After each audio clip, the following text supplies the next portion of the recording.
Hey friends, glad you could be back with me here at Happy Hour at Hops World. And this week we are going to talk about the number one produced hops in United States and our first proprietary variety. Yes folks, tip number 123 this week, Citra hops. Let's do it.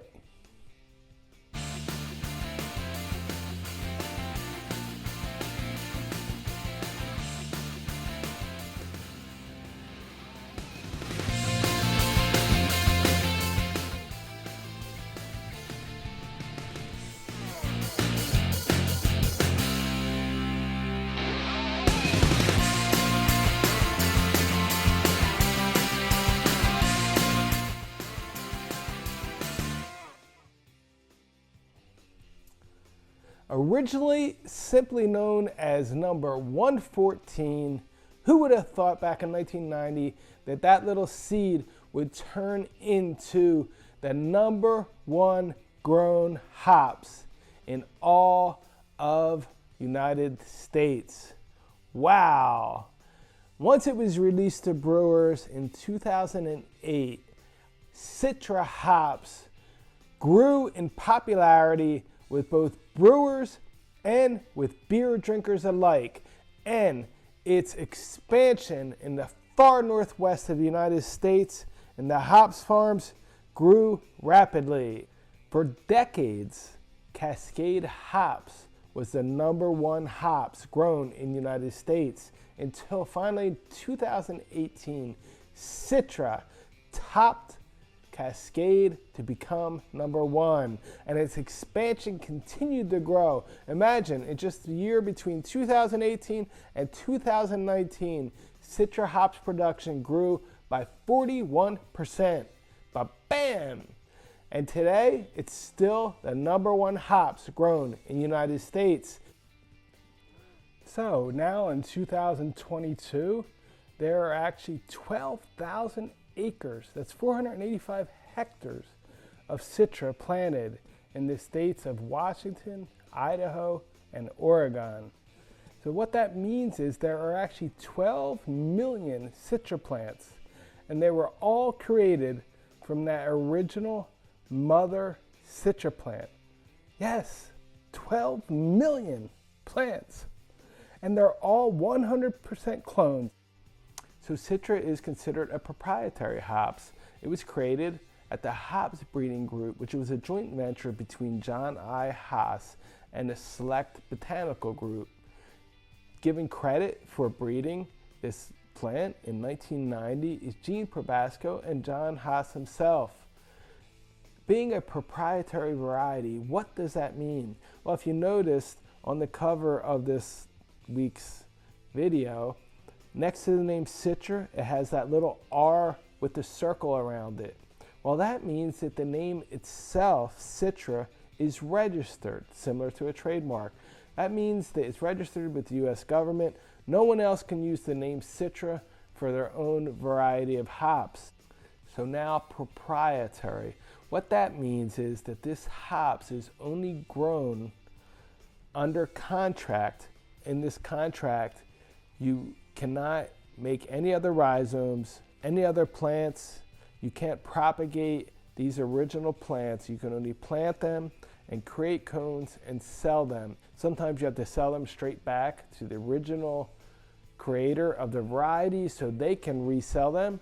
But mostly you have to pay the original owner a royalty per plant planted each year of the contract. So the original plantlet was chosen in 1992 for a test plot of only 4 plants. It took until 2003 until that test plot was finally expanded to 21 plants. And during that time, a few different breweries had the chance to have the rights to expand Citra growth, but none of them really took advantage. And what happened? The craft beer market was changing and becoming more interested in the aroma and the aromatic flavors and citric flavors to make these crazy IPAs that they're making today. And finally, in 2007, it was Sierra Nevada and a few other breweries financed the expansion of Citra hops to really help its growth in the market. So it wasn't finally until the year 2008 when the first commercial beer was made using Citra hops. And it was only a draft beer, but they entered it in the World Beer Cup in 2008, and bam, it won a gold medal. How about that?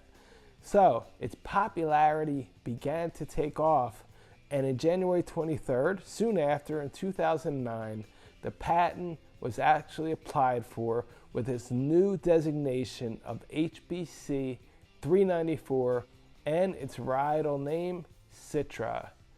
Well, yeah, the genetics are pretty complicated. I'll explain the best I can. According to the patent, Citra was created using female number 8801-02, crossed with male number 8801-01. Sounds pretty simple, but what are those two new varieties that the hops breeding company actually made? They were both made crossing Hallertau Milterfoo with one of their own males, number 853-144. So, to simplify things, Citra is 50% Hallertau Milterfoo and 50% this unknown male 853-144. But I did find a publication from a few years ago that explained what is this male.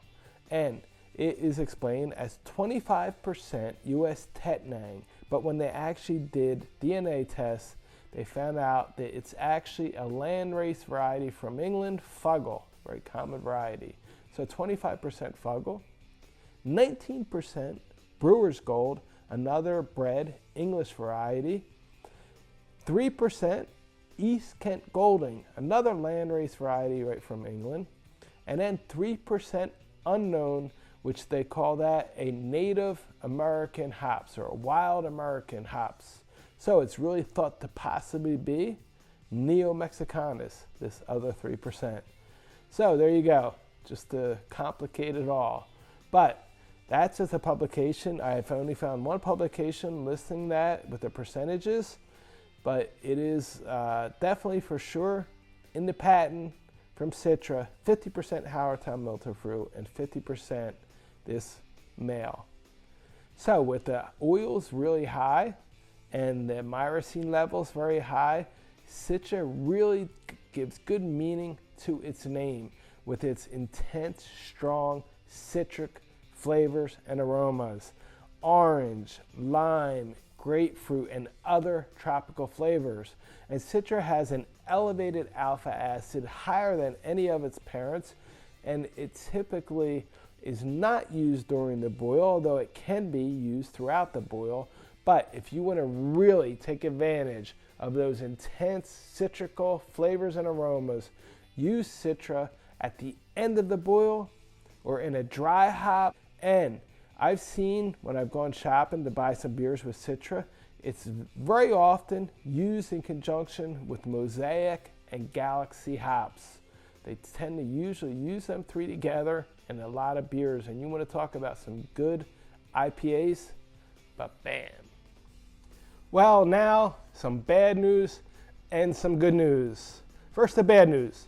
Citra, being a proprietary hops variety, means that we cannot get Citra plants to plant and show you. But the good news, a few years ago, I made a trip to Yakima Valley and I visited a handful of farms, and two of them were harvesting Citra right at the time that I was there. Bam, what luck.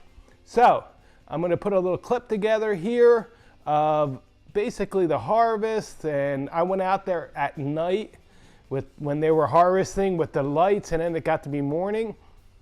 This plantation was first year plants, and that year it was 2021. they actually had a major drought out there in Yakima and temperatures above 100 degrees for like 2 weeks. So every farm out there, their Citra, the points of their plants actually burnt. So if you'll notice, these Citra plants didn't even make it to the top wire, but they were also first-year plants. But I need to thank the farmers out there in Yakima that gave me access to their farms and their production. So here it is, folks, a little bit more about Citra. Citra has alpha acids relatively high at 11 to 15%, and beta acids at 3 to 4.5%, and oils 2.2 to 2.8. That's pretty darn high, folks. But what's really important here with Citra are these numbers here. The oils, the cohumulin, really, really low, from 20 to 30%, and the myrcene, very elevated at 60 to 65%. Really gives off them citric flavors and no cattiness or grassiness. But bam. Well, when you're talking flavors and Citra hops, there is no other, folks. Unique and intense citric flavors, aromas of lime, grapefruit, orange, gooseberry, and various other tropical fruits. Definitely unique and intense. So, as far as substitutes, well, there isn't really a great substitute for Citra hops. But if you can't find Citra and you have to make something and pick, I would try Galaxy and Mosaic first, and then possibly Simcoe. I've seen on list Cascade and Centennial as substitutes for Citra. Hey, if you can't find nothing else, use them. But I would definitely try for the first two, Mosaic and Galaxy first. And as far as what kind of beers can you make using Citra hops, well, it's really well known for its pale ales and its IPAs, American Pale Ale, India Pale Ale, and a double IPA. Hey, why not? And even amber ale, I've seen a few of them made with Citra hops. As far as production of Citra hops, definitely not on the high scale, between 1,400 and 1,600 pounds per acre. The hop storage index, 75%. Alpha acids remain after 6 months at 70 degrees Fahrenheit. And plant spacing wise, the farm we were at was at 14 feet and 4 foot between plants. I think you could go down to 12 feet and 3.5 feet between plants. Looking at the sidearms of Citra hops, they weren't really that long, 20 inches, 25-inch tops. Now remember, these were first-year plants and they had a problem with the heat this past year. The tips of the sidearms were really toasted, so the plants didn't even reach a wire. But I don't think Citra has real long sidearms, so you could get away with planting a little bit closer. The cones of Citra are not big at all. I was surprised, but they're, I'd say, small to medium size, pretty tightly compact, but easy pickability. That's really what the farmers want. They're not really keen on them huge, giant cones because they break real easy. But the cones of Citra, full and full and full of lupulin and oils. But bam, Citra hops, folks. Well, what do you think, folks? All about Citra hops. I hope you liked our video this week. Stay tuned next week. We have another good one coming up. Give a thumbs up if you liked. If you're not subscribed to our channel, please subscribe. Tell your friends, anyone interested in growing hops, planting hops, or using hops to make beer. Thanks for being with me, my friends. Cheers to life.